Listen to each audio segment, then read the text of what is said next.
I have to break up the Okay. video into segments. Continue. Okay. So let me ask, Honey, just for my clarification, Honey and Taunt who were they again? Were they close family friends? They were Governor Wiltz's two of his daughters. The daughters. So they He were had- they were he going had- back to ancestors. So they're ancestors. Okay. Yeah, he had 4 daughters and 1 son. Okay. And these were ancestors of your dad. Yes. Okay. Yes. Okay. Only my dad's last name was Gardes, but so the Wiltz was his mother's. Was his grandmother's. It was the female side. Is what I'm Yes, trying to yes, say. absolutely. I'm getting myself mixed up. But anyway, I was greatly relieved when I learned that they were saving the house, and it was sold and bought by someone who established a restaurant there that is still there today called the Columns. You can go there. Oh, that's cool. And you can go there and visit. Anyway, before we moved away, Granddad and I one time went down there, and I said, you know what? I would really love to go back into the Alcyon again, because I spent so much of my childhood there. It was just a really important part of my life. So this is the experience.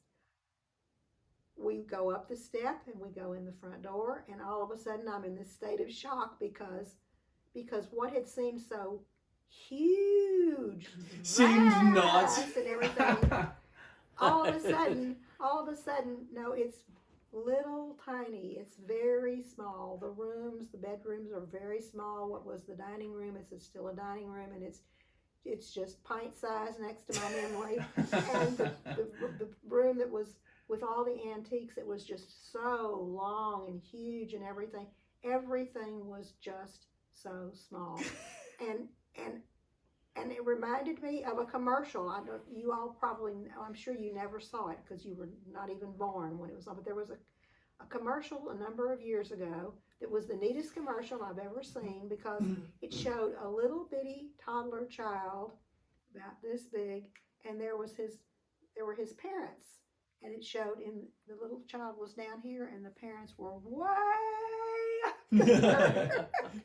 And the point being that's what it's like to a little child. Nobody ever thinks about that, but when you're there with your parents or your aunts and uncles or whatever adults, the world, everybody just seems like they're giants. And so that's the way it was for me, and I had not realized it, that I was a little bitty girl, and so those rooms were just, the hall was, beginning with the hall, it was just huge. It was just this vast place. So on your mom's side, as far as her ancestors, so her mom, her dad, and then hopefully grandparents, if you can remember who they are, what do you remember from her side? Because that was your dad's side, correct? Yes, it was my father's side. Okay, well, on my mother's side, we already made mention of the Landrys. Her mother was Jean Landry. Yes. Jean Landry Hill, and my grandmother's mother was Alphonsine Delcambre Landry. Delcambre, just like the town Delcambre, Delcambre. That was her maiden name, and then she married, and I can't remember his first name, but I have it in a video that I took with Uncle Andy when we visited Delcambre. Adelar, that was his name, Adelar Landry. It was an unusual name, but anyway, so that was my mother's. You knew that Jean Landry Hill, and my grandfather's name was Albert Joseph Hill, and so they were married to each other, of course, and then my mother's. Her maternal grandmother that I was just talking to you about called her Mame. It's really, really Mère, but it was just kind of, when people speak, they kind of run things together. But Mère is M-E-R-E in French, is the word for grandmother. So anyway, but she was Mame. That's what everybody called her. And her husband actually had died She had 6 children, and when her youngest child was just 6 months old, her husband died of typhoid fever. Oh And gosh, my mother told me that her grandmother May had said at the time that she did not want to remarry because she didn't want her children to have a mean stepfather.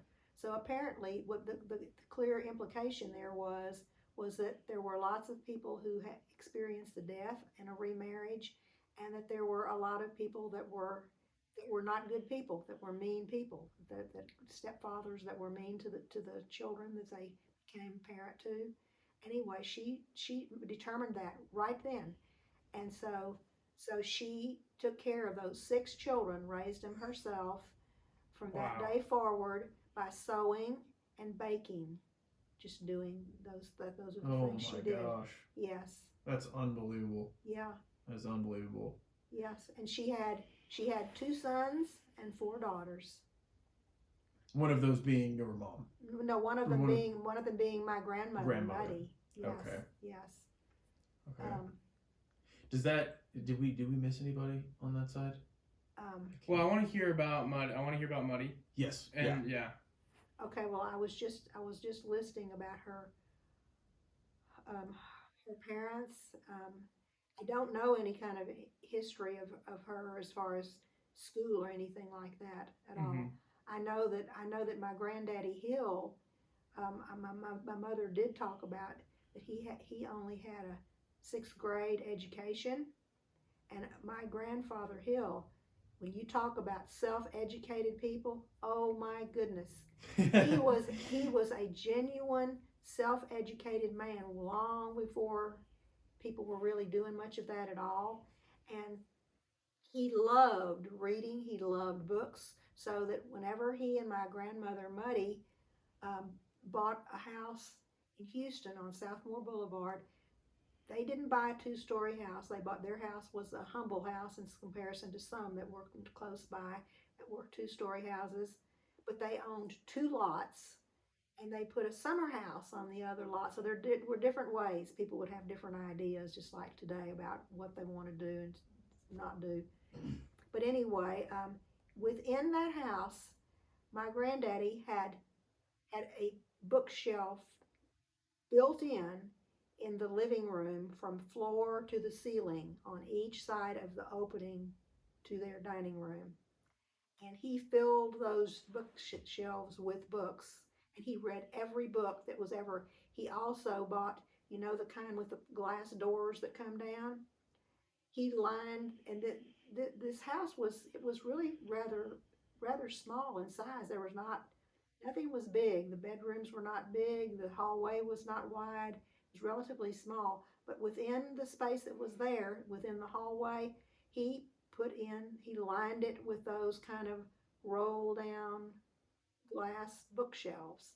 And in the back bedroom, he had more bookshelves in there. In his bedroom, he had more bookshelves. And every place there was a bookshelf, it was filled with books, and he read every single one of them. Every one. And when I was a little girl, he immediately started purchasing childhood books for me and would sit me on his lap and read me the stories. And he was the most wonderful reader. I mean, you would have to experience it to know. When he read a book, you couldn't help but love to listen, love to sit there and listen, and you wanted to, Granddaddy, tell me more. Yeah, that's amazing. Yeah. Anyway, so that was my granddaddy, and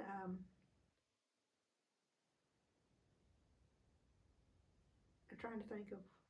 And I already told you about how he loved to eat, and how he had the thing about everything being the biggest. He loved to get watermelons in the summertime, but he would never be satisfied with anything that was not this just absolutely gigantic watermelon. And he knew how to test them out, and he was appalled at the idea. A lot of people used to cut out a big hunk and plugging a watermelon. He was, absolutely opposed. He wouldn't think of doing such a thing. He knew exactly what sound he was supposed to listen for to get the very, very best, as long as it was also the biggest. It had to be a big watermelon. Yep. But he was like that, whether it was watermelons or oranges or apples or whatever it was. It's so funny because I've never known another person that was quite like that. But it demonstrated that when people do believe something, whatever it is, for whatever reason, that it has a real impact on them, Yeah. Because he just wouldn't be contented with something that wasn't really big. Actually, Graham, that kind of reminds me that attention to detail kind of reminds me of whenever we were little and you'd make orange rolls and you would make sure that every drop of the icing was perfectly even between all of them. I think that passed down to you. I don't think that the genetics stopped there. Oh, well, you're right, because Graham is a perfectionist. Mm-hmm. Yes, he is. But now that doesn't come from a grandfather. That comes from Muddy's family. Oh, I have a real good story to tell you about that. Mumsy was a perfectionist, and her brother was he was an extreme perfectionist. As a matter of fact, sometimes that can be overdone. And my Uncle Al, he and his wife had 5 children, and there was some space between the two. So anyway, there were little children around a lot of times, and when he would be gone to work, some of the younger children would get in the closet, the walk-in closet in the daytime, and he kept like an inch between every single hanger, and had his shoes had to be just exactly so, and he knew if anything was out of place. And so it was causing a major problem with his wife. So that my aunt had a what do you call it? The kind of lock that you have made. What do you call it, Les? The kind of lock that you have made for. I can't think of the name of it. The kind of lock that you have made, like Uncle Al did to put on, or Aunt Gloria did to put on the combination lock. No, not a combination Padlock.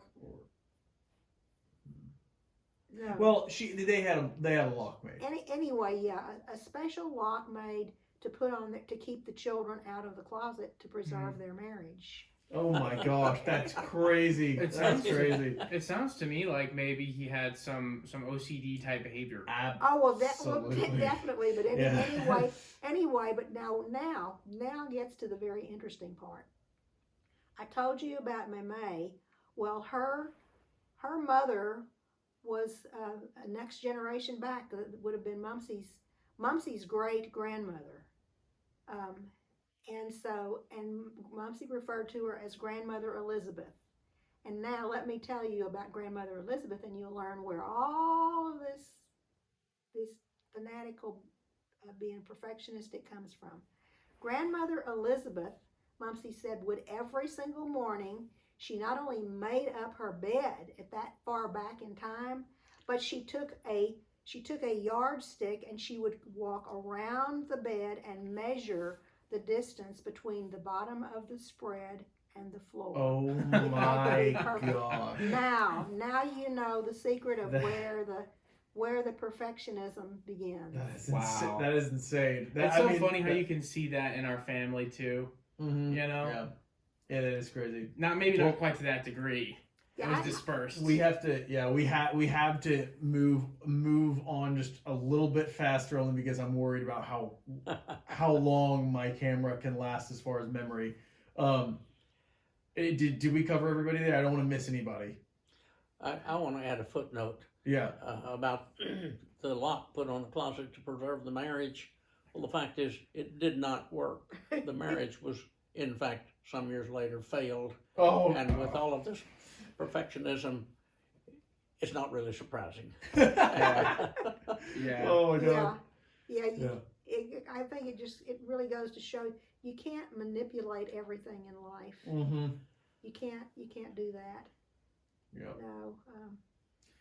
Well, kind of shifting to Granddad a little bit. We talked a little bit about your father, and you had brought up that he was in Minneapolis during one of your stories. I want to hear obviously about what you remember about your grandparents and your parents, but we could kind of start from there. Your dad was in Minneapolis. Why was he in Minneapolis? working for Burroughs Adding Machine Company. And I don't think he did that long. I think maybe less than a year before he came back. I have a question about it that I wondered myself, but I think this might be kind of what Jake was getting at. Why did he go all the way from Waco, Texas to Minneapolis in the first place? Why not be closer to Waco to find the work whatever work he was going to do? Well, the truth is I don't know, but I suspect that that's where Burroughs Adding Machine Company sent him. Oh. That's just my guess about that. I want to tell you this about his father that hunted birds from the buggy. He was C.K. White the first. He was the county clerk of Bell County. It's a 2-year term. He ran and was elected 2 years in a row from 1900 to 1904.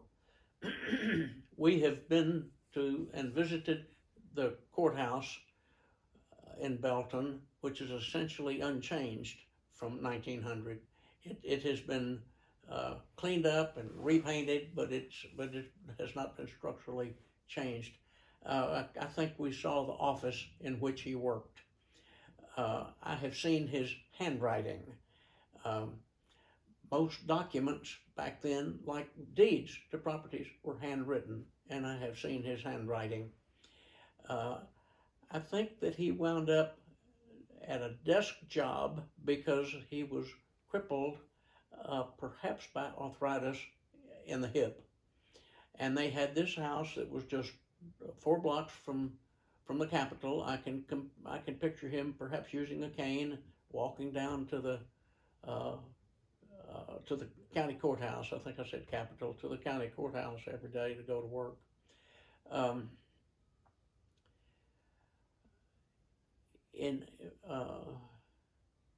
When my dad was 10 and his sister was 13, he was operated on in the front room of this house at 400 North Main. I suspect that the doctor brought a small kit of tools, a can of ether to put him to sleep with, and some knives and scalpels and things. And I see it as a heroic act. Him willing to put himself through surgery in an effort to try to cure his being crippled.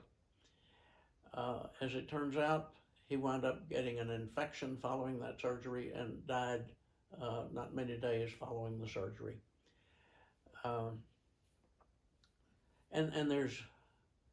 He was not only successful as a county clerk, he was the president of the Texas County Clerks Association for a period of time, and there is a silver cane head that he had that was damaged in removing the cane from the head, but it's engraved. Charles K. White, President, County Clerks Association. Danny has that cane head. It's a relic, I think, to be very proud of. There's this about him. Andy got interested in trying to acquire some family history. And as you know, Andy marched to his own drummer, as they say. The family history would nestle there in Belton. But for reasons unknown to me, but undoubtedly known to God, Andy didn't go to Belton, he went to Bastrop. He wound up meeting a lady at the Historical Society in Bastrop, and charming as he always was, he and that lady became close together. They visited, I guess, for a long time, and finally the lady said, "I think you're related to Ken Kessless here in Bastrop. I think he's a relative of yours, and he has been a contributor to the Bastrop Historical Society for years, and he has brought us a big package of family relics, including some photographs. And one of those photographs is a photograph of my grandfather, Charles K. White I, seated beside my grandmother, Agnes, and there's a picture of my aunt, who's about, I guess, 5 years old, and my father, who is about 2 years old. He was born in 1900. That dates that picture at about 1902, when he was county clerk of Bell County. And you can see by the way he's sitting that he is crippled. He's not sitting quite normally. It's not a big thing, but you can tell that he's not comfortably seated. He's, in my view, a very handsome man. I just adore that picture. That I had never seen a picture of him. I had no idea what he looked like. There are other relatives that I have no photographs of. I don't know what they look like. Where is this photo today? I'm sorry? Where is this photo today? It's right here in my stack of relics. And a fairly amazing thing, I have some pictures of my grandmother, Agnes, the nurse. I would spend time with her. I would be left off there for perhaps a week or so. I didn't realize in what state poverty she lived until I got to be an adult. She would make what she called tea cakes, which were cookies that didn't have any sugar in them. They were not very good cookies. Flour. She would fairly regularly walk from 400 North Main, out Main Street, up over an overpass that went over a railroad track to the cemetery, and bring wildflowers that she had picked to put at her husband's gravesite. The temperature would be about 100, and I would be walking along beside her, and she had these medium-sized heels. She had bunions on her feet. Walking for her had to have been painful, and she would go to that cemetery in order to pay her respects to her deceased husband and to other relatives there. Today, I just admire that so much. Mm-hmm. I admire her having somehow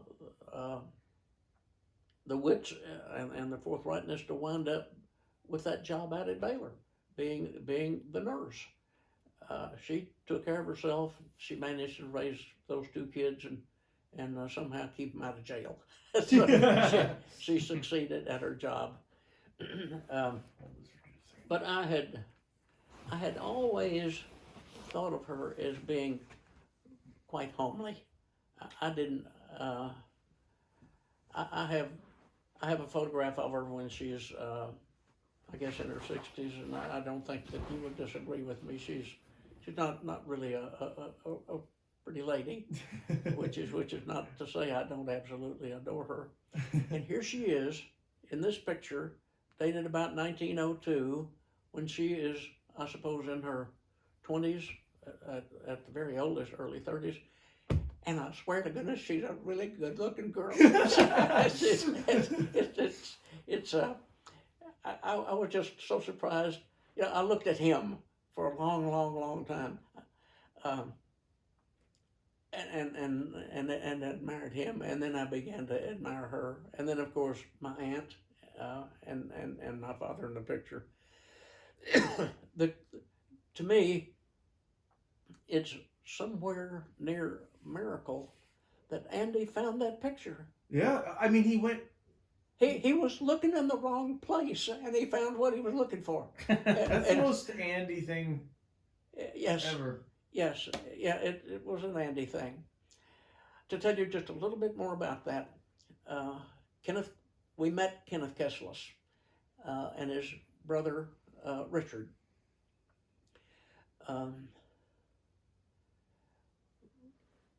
I share a great-grandfather with them.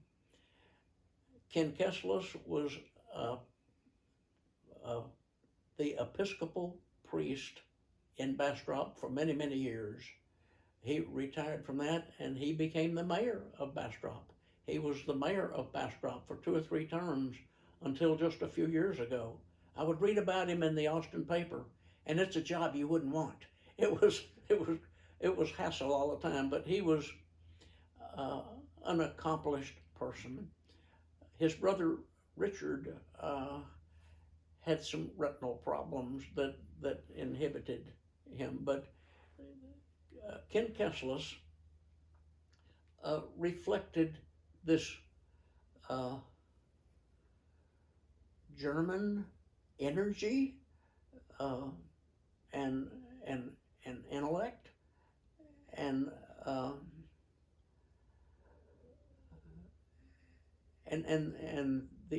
the urge to strive to succeed that I think I inherited that.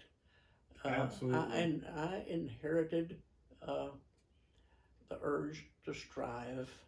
I see that in Ken Kesselus, and I think I would have seen it in his brother Richard over in Bastrop. Dianne and I went over and had dinner with him, had a nice visit. I have a picture of the Kesseluses. That kind of gets back to some childhood stuff. I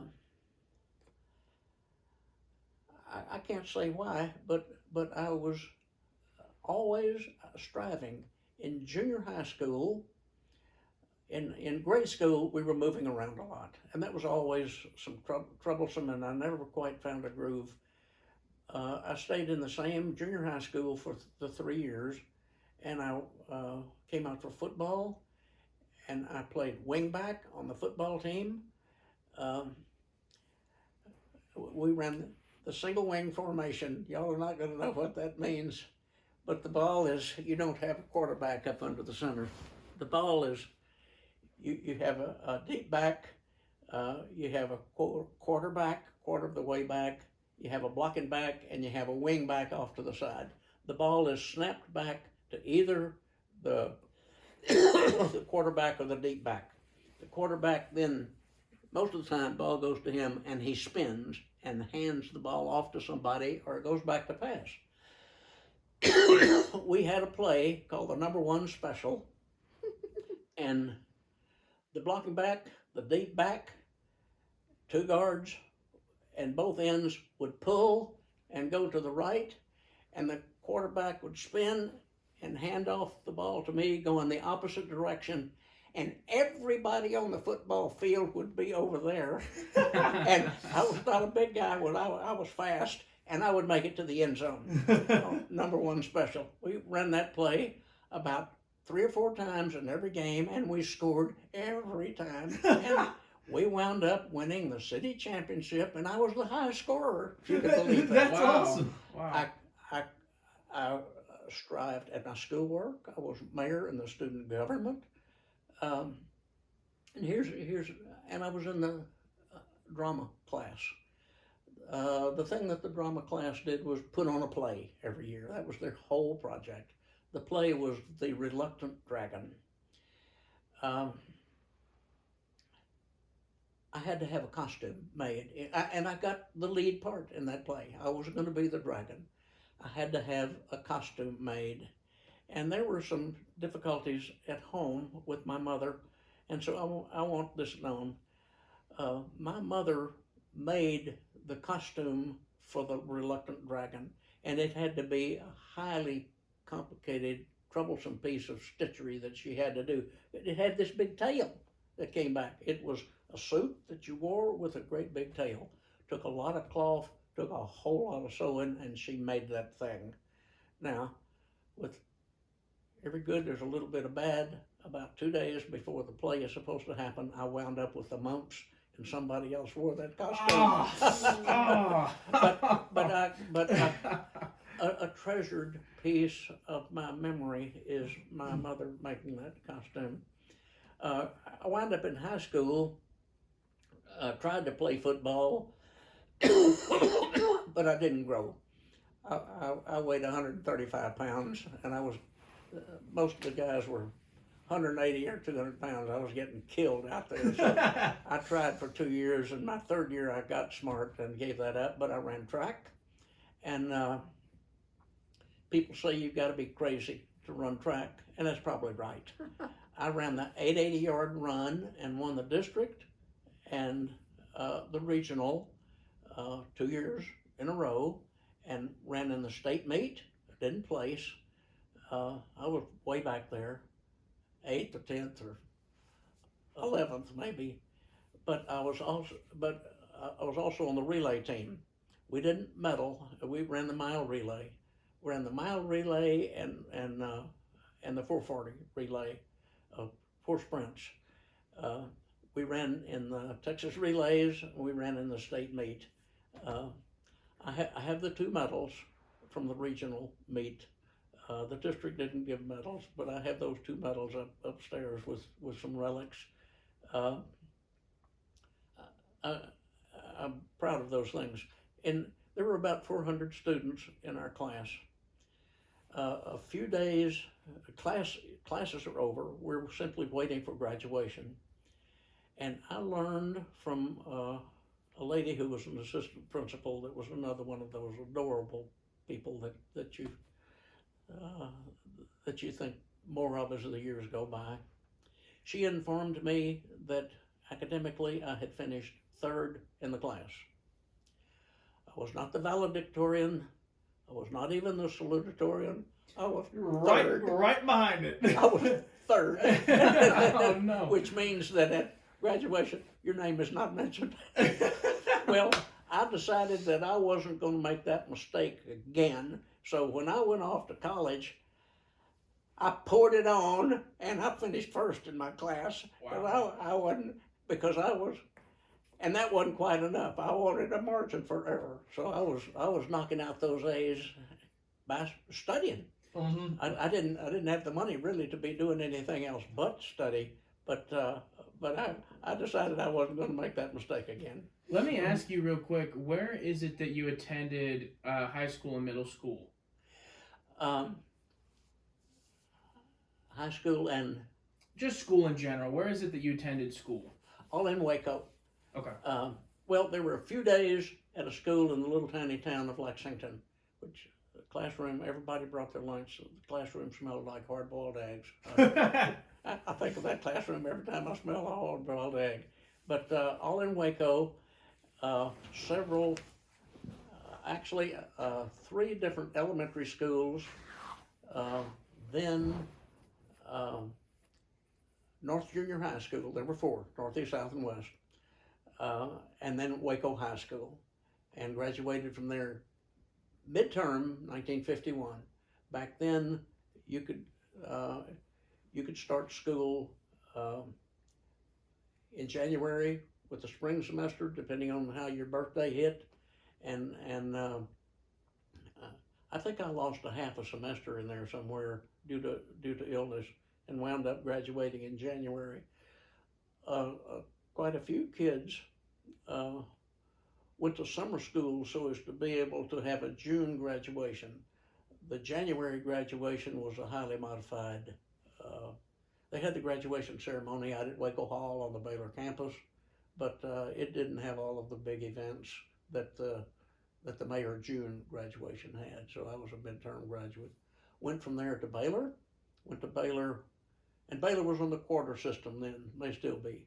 Went there spring and summer quarters, and then another highlight of my youth were the jobs that I had. I hear this business about this $15 minimum wage. Worst thing that does is it gets rid of the kid jobs. I had kid jobs, and I just relished the memories. I learned stuff. I worked as a curb hop at an ice cream parlor. We got to where we could evaluate the likelihood of a tip when the car turned the corner heading into the ice cream parlor. If it was a young guy with a date, you were going to get a tip. A good tip. Yeah. If there were 2 gray-haired ladies, no chance. And you run out there, and the first question is well, what kind of ice cream do you have? Chocolate vanilla, strawberry, banana nut, butterscotch, fruit festival, chocolate rebel. Tell them real quick the story about what you did? Oh, I'm ashamed of that. Oh, I remember the story. Well, yeah. These two gray-haired ladies drive up, and so it's my turn. So I go running out there. We ran. We never walked. I ran out there and ran out to the window of the car, and the lady said, "Well, we'd like some ice cream." And I said, "How much and what kind?" "Well, what kind do you have?" "Chocolate, vanilla, strawberry, none of that butterscotch fruit fest." She said, "Did you say vanilla?" "Yes, ma'am." It's just chocolate, vanilla, strawberry. I slowed down a little. And then, "Well, what do you think, Myrtle?" And and we're running all the time, and they're casually going through this in slow motion. And finally they said, "Well, I think we'll just go ahead and I guess have the vanilla." And I thought, if I ask them how much, that's going to take another 5 minutes. So I said, "Okay." And I tore back in. I got 2 cones and I piled it up with what we call malt mix. It was what you made malts with, which looked like vanilla, and in fact it tasted like vanilla. It was pretty good stuff. I piled it high, just as high as you're supposed to put 2 dips there. I put about 4, and I went tearing out there and handed them that, and they were just as happy as they could be. I had a morning paper route. I loved that morning paper route. You get up at morning at 4 o'clock. I had to ride my bicycle up to the place where you picked up the papers, and the world belongs to you. There's nobody else out there. I got to know all the dogs. At first, the dogs wanted to chase me and bark at me, and they got to where they'd come out wagging their tails. I worked at that bakery that my dad had worked at. I worked in the office. I worked up on a hand calculator, a kind that it was not electric. You pull a crank handle. I worked up the dough sheet where you had to. I cherished those part-time jobs. I accumulated $127. I'll never forget that amount of money because I was counting it carefully. And in September, my mother drove me out to the edge of town in Waco, and I hitchhiked to Austin with that $127. I had never hitchhiked before. I wasn't sure how to do it. I didn't know whether you were supposed to put your thumb up or what, but she let me out, and I walked a few steps down Highway 81 with an old beat-up family suitcase that had all I needed in it. And I hadn't walked very far until a car slows down and pulls off into the gravel. And so I go jogging up there to the door of the car, and the driver is a lady. Can you imagine that? Today? Never today. She wouldn't said, happen. "Where are you going?" I said, "Austin." And she said, "Hop in." And I put the suitcase in the back, and she drove me to Austin. She let me out. Highway 81, Highway 35 didn't exist. Highway 81 went through that low water crossing there at Salado where you cross the creek, and then you wind up on the drag, Guadalupe Street in Austin, and she let me out at the co-op. So back then, same place as it is today. And I had a little map of the campus, and I walked over to the main building, and where the registrar's office was, it was off to the side of a big long hallway. And I went in there and I enrolled in UT. It cost $25. My gosh. For $16.50 more, you could buy a blanket tax that got you into all the student events, like football games. And the person was writing it up and said, "Here, this will be your blanket tax." "Well, what is that?" "Get you into everything, all the student events." "How much is that?" $16.50. "What, do I have to buy that?" "Oh, no, you don't have to buy it." And I said, "Well, I think I'll pass on that because I'm already down to $102. So, to carry on with this narrative, which is an important day of my life, I had been told that I had a cinch at a job at the girls' dormitory, the Scottish Rite dormitory. So found it on the map, hiked over there, put that little suitcase down on the steps. I was embarrassed by it. Went down, found the dining room, found the lady that ran the dining room, and it took me 60 seconds to hear that all the jobs had been taken. And I remember that moment.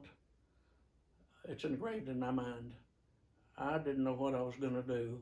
I remember going out and standing on those steps, thinking, what do I do now?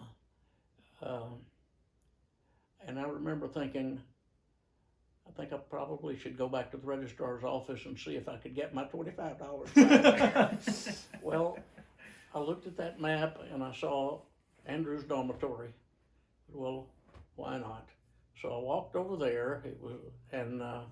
Again, sat the suitcase down on the steps.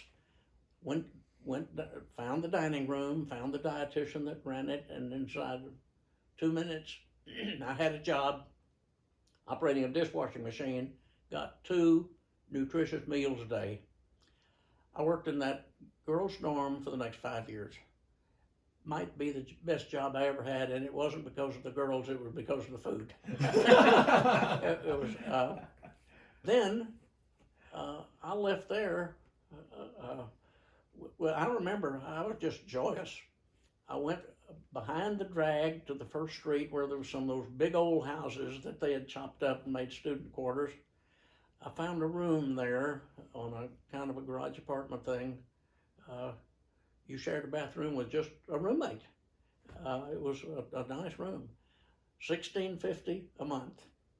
So I had to come up with $33 because you had to pay a month's rent and a month's deposit. So now I'm down to 70-something bucks. And now I needed an afternoon job. I scheduled all my classes from 8 to 12. I didn't have a watch, didn't need a watch. Air conditioning hadn't been invented, so the windows are all open and I can hear that clock tower. And it made a certain chime for 15 minutes after, another different chime for 30, another for 45, and I could hear that thing chime 45 at 7:45, and I'd be at an 8 o'clock class on time. Shortest commute I ever had, but just wonderful. Go ahead. And for the purpose of this video, what school was this? For the purposes of the video, what school was this? This is at UT. The University of Texas. Yes. Okay. Yes. Cool. I wound up. I had a good deal of trouble, and I was beginning to feel a little panicky. And then I found a job, an afternoon job at the State Board of Barber Examiners that had an office downtown on 9th Street, kind of right in front of the Capitol. And you could ride the bus down there for a nickel. And if the weather was nice, I walked. Mm-hmm. So there's been an awful lot of inflation, but that said, I have written this, that for 5 years I lived in luxurious poverty. I had the student union that had easy chairs with newspapers and magazines from all over the countryside. There were ping pong tables over there. That was less than a block away from where I lived. It was luxurious poverty. It was, and I didn't know a thing about nutrition, but what I realized later, and especially with Mom being a nutrition expert, that the good food that I had twice a day was a very, very good thing to help me make it through that. 2 years, State Board Barber Examiners. Then I got the job I really wanted, an afternoon job at the Bureau of Economic Geology, and I got to know some of the gods of Texas geology. I had a little desk out in the hall beside the door that went into the office of a man named Ross Maxwell. Ross Maxwell was the first superintendent of Big Bend National Park. The first 17 years that it was a national park, he was a superintendent there, and he retired and came to work at the Bureau of Economic Geology, and I have a couple of his publications upstairs. Big Bend Park today, if you go to Santa Elena Canyon, the mouth of Santa Elena Canyon, there's a road over on the west side that's called the Ross Maxwell Highway. So I know that guy. Wow. He would That's come really to his cool. door and visit with me almost every day. Mm-hmm. Good memories. You know, I wanted to pause and say there's so much that we want to hear.